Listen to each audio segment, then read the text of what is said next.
내일부터는 또 어떤 주식들이 올라갈 수 있을까 궁금하신 분들 많으실 겁니다. 지금부터 주목해 주셔야 됩니다. 제 추천 종목은 잘 될 수밖에 없습니다. 그 전에 구독과 좋아요 한 번씩 눌러주시고 영상 바로 시작하겠습니다. 자, 제 추천 종목이 잘 될 수밖에 없다고 말씀을 드렸죠.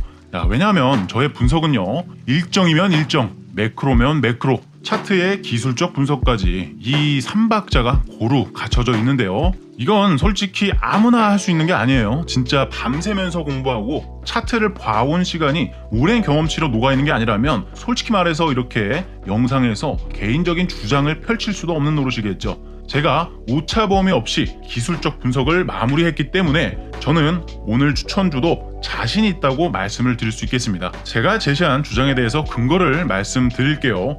그 첫 번째로 일단 한국석유와 동양철강이라는 종목을 가지고 왔는데요. 이 주식들은 대왕고래 관련주죠. 바로 내일 대왕고래 일정이 있는데요. 한국석유공사는 10월 8일 포항시청에서 동해 탐사 시추 안정성 검토 및 대응 방안에 따라 전문가 토론회를 개최해야 할 예정이다라는 것이죠. 따라서 이런 일정과 맞물려서 대왕고래 관련주들이 일제히 상승할 가능성이 상당히 높아졌습니다. 그리고 두 번째로 매크로에 대한 분석을 했는데요. 미국 증시가 고용시장이 개선되면서 상승으로 마감을 했죠. 특히 고용시장의 개선으로 인해서 미국 경제에 대한 우려감이 완화되면서 연착륙에 대한 기대감까지 형성이 된 흐름입니다. 그러나 이 고용의 견조를 해석해보면은 두 가지에 대한 해석이 나올 수 있습니다. 첫 번째는 연착륙에 대한 기대감이라고 말씀드렸죠. 그러나 두 번째는 인플레이션에 대한 우려감을 재점화할 수 있다는 것입니다. 고용이 견조할수록 금리의 인하폭은 제한될 가능성이 크고요. 이것은 유동성 유입이 좀 지연될 수 있다는 그런 시그널로도 볼 수가 있겠죠. 그래서 중요한 것은 이런 불확실성 속에서도 테마주들이 더욱더 주목을 받을 수 있다는 상황인 것입니다. 자, 인플레이션의 우려감이 재점화될 경우에 대형 우량주 같은 경우에는 하락세를 지속적으로 보일 가능성이 높고요. 특히나 불확실성이 높을 때는 거래 대금이 제한적이기 때문에 이렇게 소형 테마주의 반등 가능성이 높겠죠. 특히나 일정까지 겹쳐 있는 종목이라면 고인 자금들이 옮겨 다닐 곳이 제한적이기 때문에 이런 소형 테마주로 수급이 옮겨갈 가능성이 큽니다. 따라서 삼성전자 같은 경우에 하락세를 보이는 반면에 대왕고래와 관련된 소형 테마주는 빠른 반응성을 기대해 볼 수 있다는 것이죠. 자, 삼성전자를 보세요. 간단하게 보시면 고점 대비 33%나 하락을 했습니다. 고점에서 하락하는 이런 모습을 보세요. 여기가 무슨 마치 번지 점프대를 만들어 놓은 것 마냥 이 하락의 강도가 상당히 가파른 모습을 보여주고 있는데, 자, 지금 삼성전자가 많이 하락했다고 해서 여기서 매수로 접근을 한다고 하면 어떻게 되겠습니까? 간단하게 말씀드릴게요. 세워라 내워라가 될 수도 있다라는 얘기입니다. 왜 그렇겠습니까? 자, 주가가 지금 고점 대비 33% 하락하는 동안 어떤 흐름을 보였습니까? 아주 강력한 강도로 하락이 진행되었다라는 것입니다.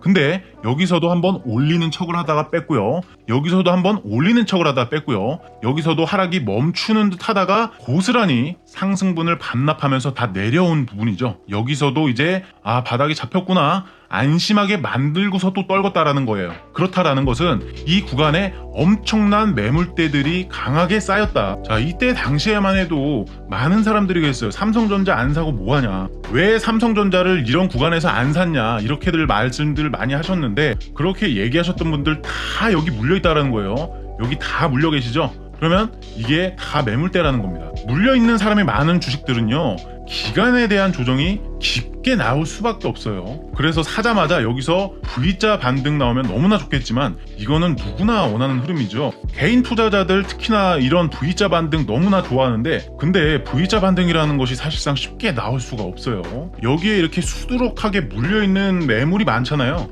이 물량들을 어느 정도 호화시키는 작업들이 필요하기 때문에 바닥은 잡는다고 하더라도 현재 하방 밴드에서, 자, 여기 보이는 이런 하방 밴드에서 움직임이 나오는 게 상당히 오랜 시간 동안 횡보세를 보여줄 가능성이 높다라는 거죠. 그러다 보니까 지금 같은 상황에서 삼성전자 같은 우량주에 투자를 하기보다는 속도감이 있는 그러한 테마 주식들로 투자를 해야 매력이 있다, 이렇게 느낄 수가 있을 겁니다. 여기서 지금 투자를 했다라고 해서 바로 V자 반등이 나오지 않고 오랜 시간 또 질질 끌게 되면은 또 내일 실적 발표가 잘못되게 되면은 여기서 또 손절이 많이 나올 건 아닙니까? 매도는요, 매도를 부릅니다. 그렇기 때문에 우리는 우하향하는 종목보다는 우상향 가능성이 높은 혹은 우상향을 하고 있는 주식으로 접근을 해야 된다라는 말씀을 드리고요. 자, 그래서 제가 오늘 말씀드린 한국석유 한번 차트 보세요.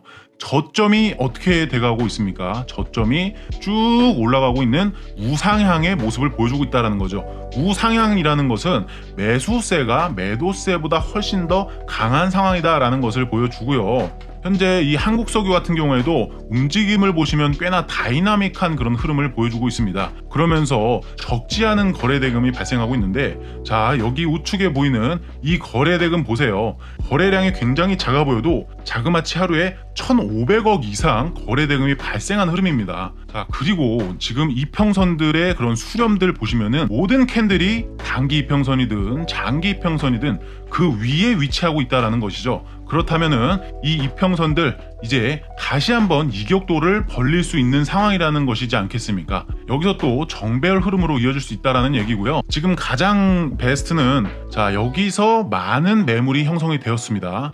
그러면서 주가가 기간 조정까지 이어지고 개미들을 털어버리는 흐름까지 나타내고 여기서 반등 흐름을 보여줬던 건데, 쉽게 말해서 여기서 개인 투자자들의 손절 물량을 받아내고서 가격을 올렸다. 무슨 말이겠습니까? 여기 있는 매물 이제 소화가 됐다라는 겁니다. 그렇기 때문에 여기에서 일단은 한번 여기 매물대 구간에서 막히긴 했지만 추가적으로 상승할 가능성이 높아졌죠. 왜? 여기 매물 가벼워졌으니까. 그렇기 때문에 이 한국석유 대왕고래의 대표적인 주도주죠. 이런 종목을 체크해 볼 수가 있겠고요. 목표가는 사실상 정고점 언저리까지는 충분히 노려볼 수 있지 않을까 생각을 하고 있습니다. 자, 두 번째 종목 동양철간입니다. 이 동양철간도요, 석유나 가스 등의 에너지 자원 개발에 사용되는 강관을 생산하는 기업이죠. 그러다 보니까 이번 동해 심해 가스전 개발이 본격화될 경우에 이러한 에너지 인프라 건설에 대한 수요가 증가할 가능성이 당연히 크겠습니다. 따라서 동양철간이 주요 공급사로 수혜를 입을 가능성이 높은데,